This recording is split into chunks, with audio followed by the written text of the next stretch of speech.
Some days it can feel like the mountains are sliding into the sea. Prime ministers resigning, angry political debate, rising, soaring gas prices, right?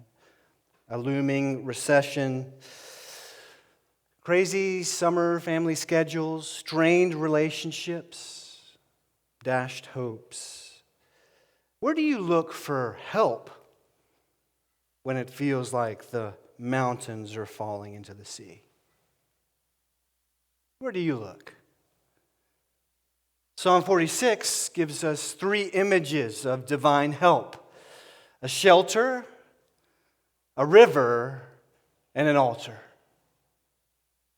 3 images of divine help for us: a shelter, a river, and an altar. This psalm is littered with one key image. We see in verse 1, God is our refuge. Go down to verse 7, we find that God is our fortress. And then on down to verse 11, the God of Jacob is our fortress. There's also frequent mention of God as the Lord of hosts, the commander of divine armies. What do all these images imply? What do all of these images suggest? Well, they suggest conflict. They suggest adversity. They suggest assault. And in fact, the psalm goes on to talk about earthquakes and war and the difficulty of daily responsibilities. You see, the Bible isn't a meditate under the tree, kind of disengaged from everyday life kind of faith. No, it's very engaged with the realities that shape us. So what does God offer in chaos? Verse 1, God is our refuge and strength. Let's look at both of those. A refuge is a shelter. It's often a rocky outcropping, a cave. King David often would hide in caves when he was being pursued by his enemies. A refuge is a protective image. Sometimes we need to duck out of life for an evening. Things have gotten so hard and so weighty. We may need to take a day off, a week off, a vacation as we seek for refuge because the blows just keep coming. Jesus himself often retreated to a desolate place. Are you battered by conflict? Are you overwhelmed by the deluge of headlines and world events? Are you disheartened by the state of a relationship or by things that you see? Well, then, seek shelter. Run to refuge. And as you do, where do you really go? Let's be honest with ourselves and God. Often we do not go to God, who is our refuge and strength. So where do you tend to go? Is it processing with friends? Is it next episode? Maybe it's the next bite late at night with the fridge doors open. What is your practical refuge? All of those are cardboard tents. They're completely inadequate. So how do we rest in the real refuge and strength? God is our refuge. God is our shelter. So how do we rest in Him? Well, we have to give up on our flimsy shelters. Stop relying on them. But often we resist. We like the self-made shelters, which is why, in part, God sends desolations. Which is why, in part, God allows the earth to crumble into the sea. The mountains to fall apart. He knows that we have to feel the earth rumble before we will run to the real refuge. We have to see the mountains of financial strategies and nest eggs and curated relationships and strategies for life and 5-year plans and democracies and economies crash into the sea. So we will trust in the Lord as our refuge. What might this look like? One way to refuge in our shelter is to talk to God about the anxieties that we have. Just as you would talk to a friend, I'm really worried about the economy, about the looming recession, losing my savings. I'm anxious about what the world is going to look like for my children and what kind of future it holds for them or my grandchildren. Talk to God, shelter up, cozy in with Him. Maybe it's you're scared of relationship status, of what's going to happen in your marriage or in your friendships. Are we going to make it? God, will you be a shelter for us? See, we need to transfer the weight of our worries onto the real refuge. And that happens through prayer.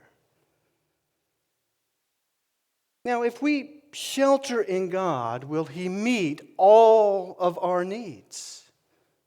No. If we choose to refuge in God, will He meet every physical need? I mean, in the first 3 centuries, many Christians lost their lives because of their faith. And they sheltered in Him. May God helps us with our greatest need, but not often our perceived greatest need. We are a poor evaluators of our needs. So you may think you need a certain amount of money, a certain type of marriage, a political leader, or a job. But God is intent on giving you your greatest need, not your perceived need. Christians have flourished without all of this stuff. Without savings, without health, without home. They're doing it now in Thailand and Burma. Christians around the world without knowing where their next meal comes from. And in the 4th century, St. Basil and Gregory were compelled by Christ's love to minister to the sick and to the poor. They moved into unhealth and kissed lepers as they embraced them and provided for them. They constructed what eventually became essentially the first hospital. And they did it in the face of Greek and Roman belief that the handicapped and the weak should be abandoned. They did not fit the prevailing politic. But really, their sister, Macrina, was the real hero. She would rescue infant girls who had been disposed and abandoned and raise them as her own. In the midst of having very little. Why? Well, God was her refuge, and God was her strength.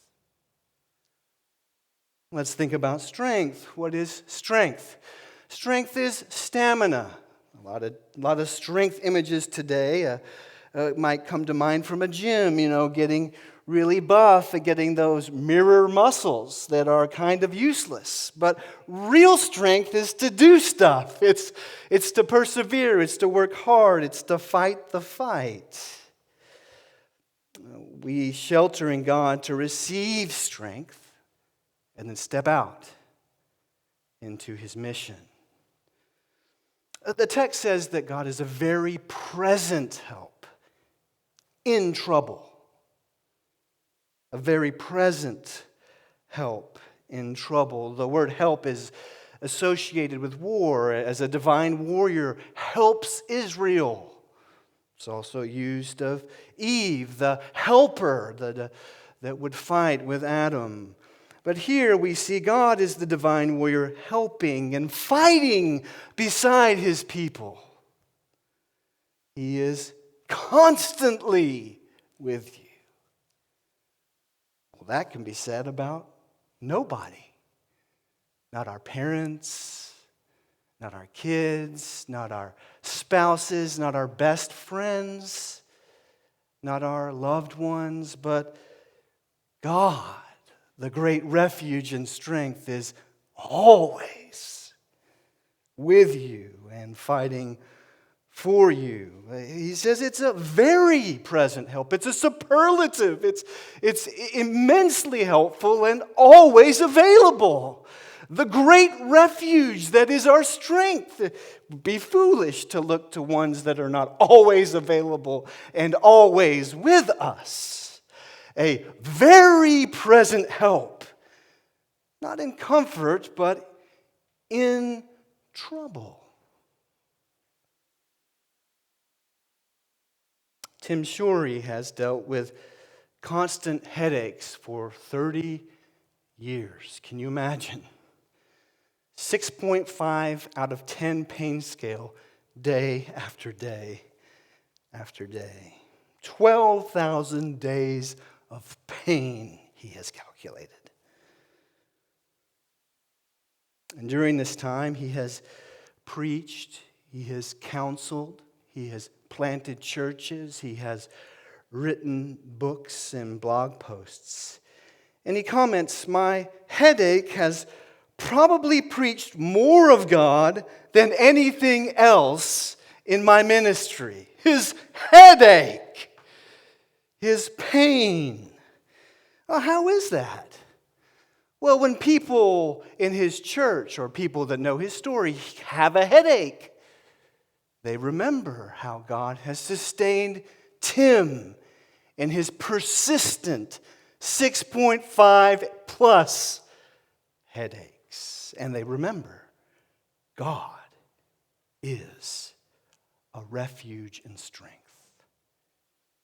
If he sustained Tim, he can sustain me. You see, his weakness points to God's strength.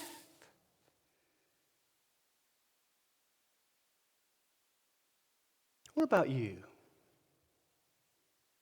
What weakness do you need to admit to God to enjoy, receive his strength? What pain might you need to be more honest about with God in order to find his enduring comfort? What fear? What fear? What anxiety? What concern can you entrust to the Lord of hosts?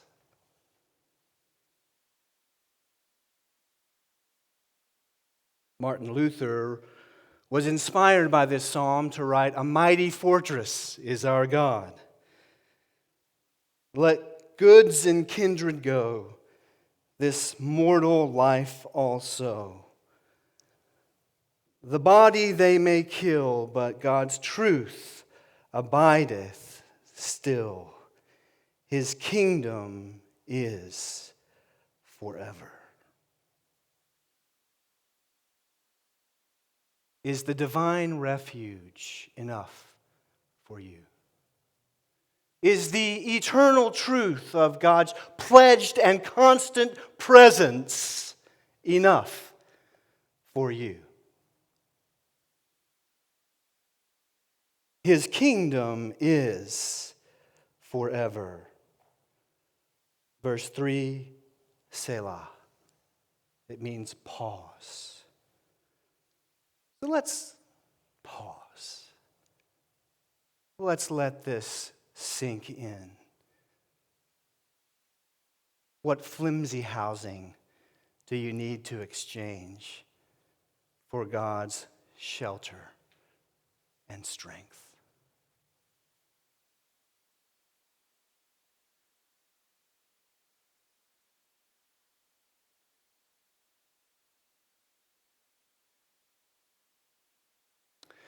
God doesn't just build a shelter for our faith. He moves into the city to bring joy. As if it wasn't enough already. A shelter, and verse 4, a river. There is a river whose streams make glad the city of God, the holy habitation of the Most High. This is a picture of Zion, the city of God, where every need is always met forever. Remarkable. A river flows out of the city. In Ezekiel, we find everything that it touches, it brings to life.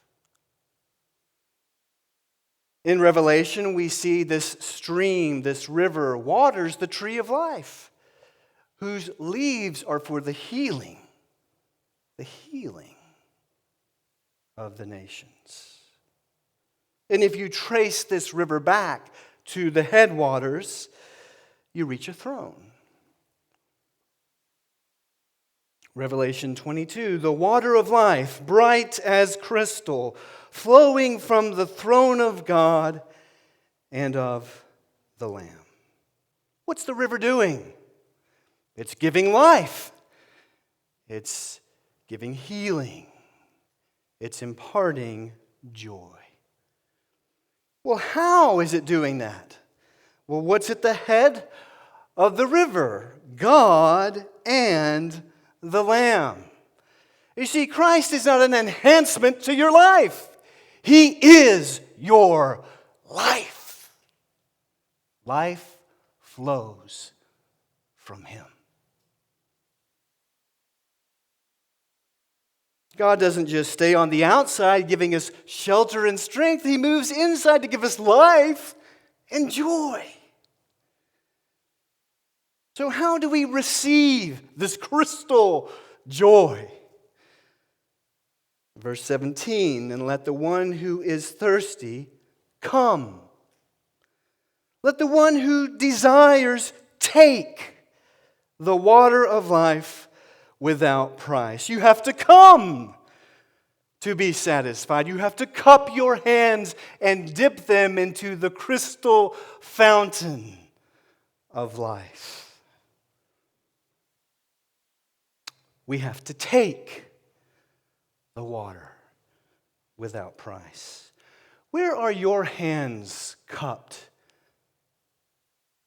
Where are your arms outstretched for satisfaction?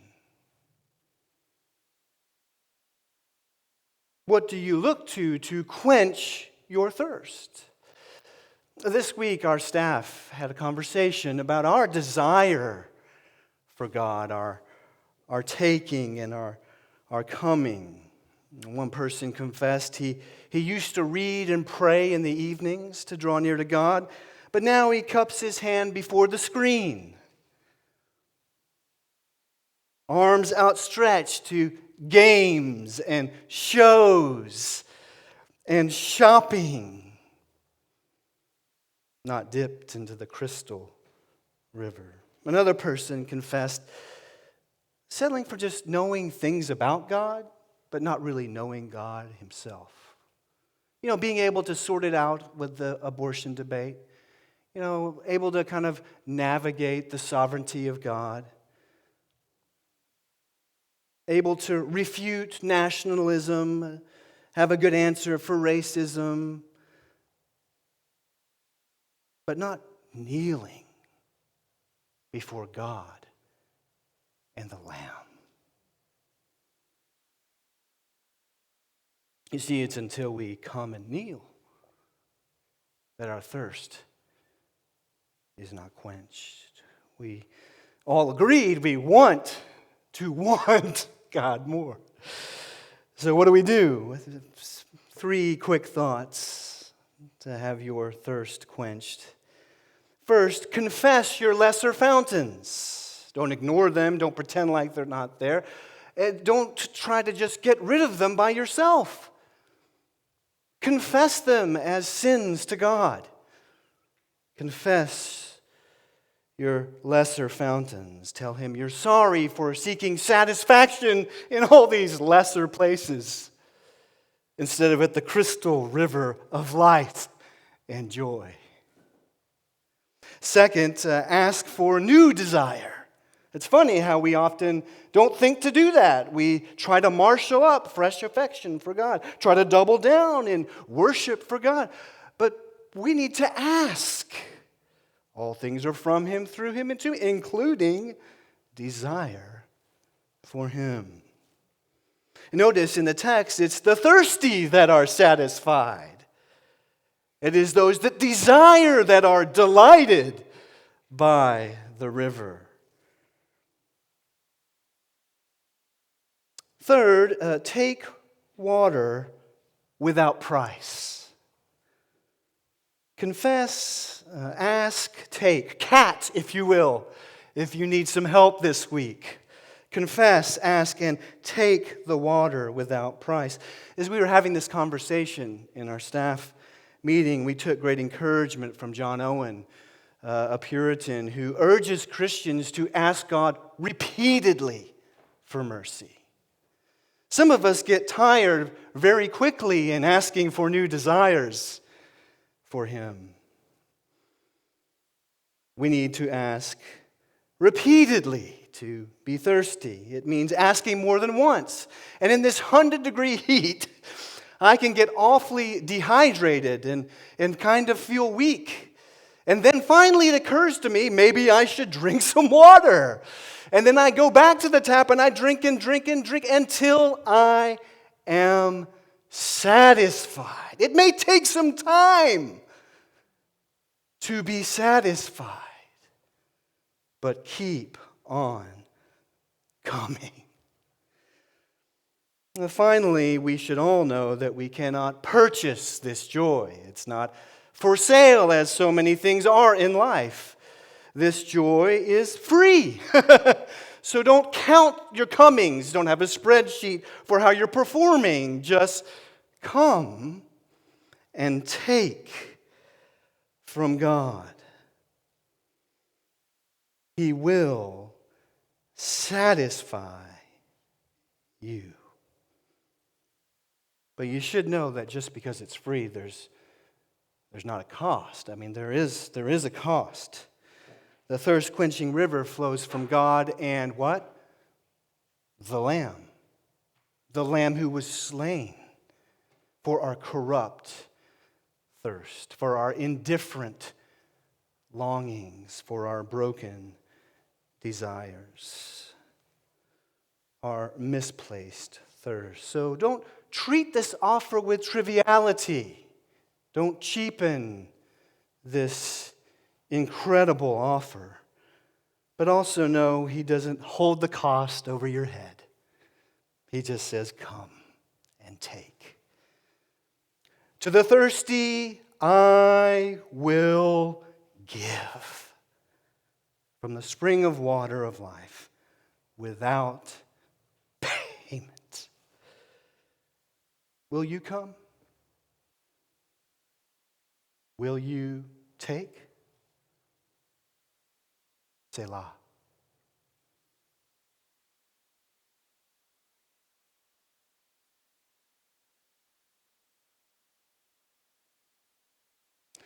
The Lord is our shelter. He drives out fear. He is our river. He imparts joy. And finally, He is our altar. He deserves our praise. Verse 8, come, behold the works of the Lord. It's an imperative. It's not elective. Come, behold the works of the Lord. When's the last time you prayed simply out of gratitude for the things God has done? Name the works of God's grace and provision and goodness in your life. Come, behold. Next, he says, be still and know that I am God. This is also a command. The Instagram pictures don't do it justice. It is more like, be quiet. God is shushing us like a sovereign.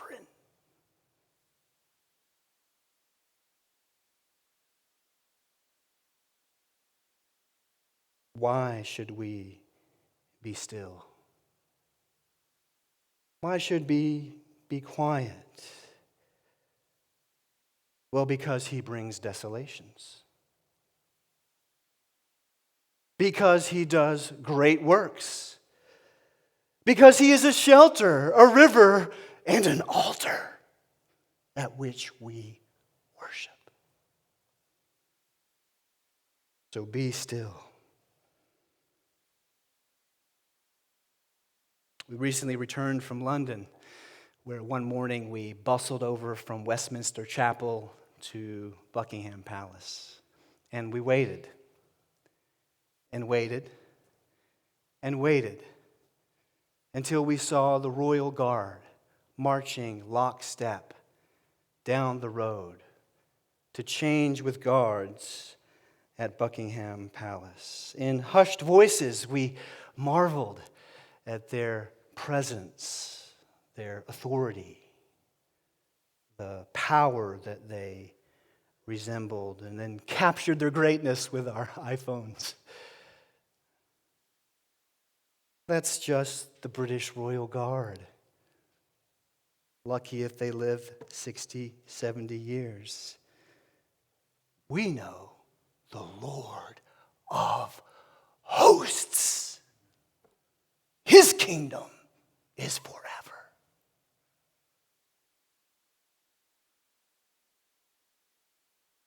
Will you be still? Will we capture His greatness in praise? Our mighty shelter who drives out fear. Our crystal river who imparts joy. Our holy altar deserving of praise. One day He will be exalted among all the nations, every last one. He will be praised in all the earth. This is our Lord of hosts, and He is with you. He is with you. Selah. Let's pray.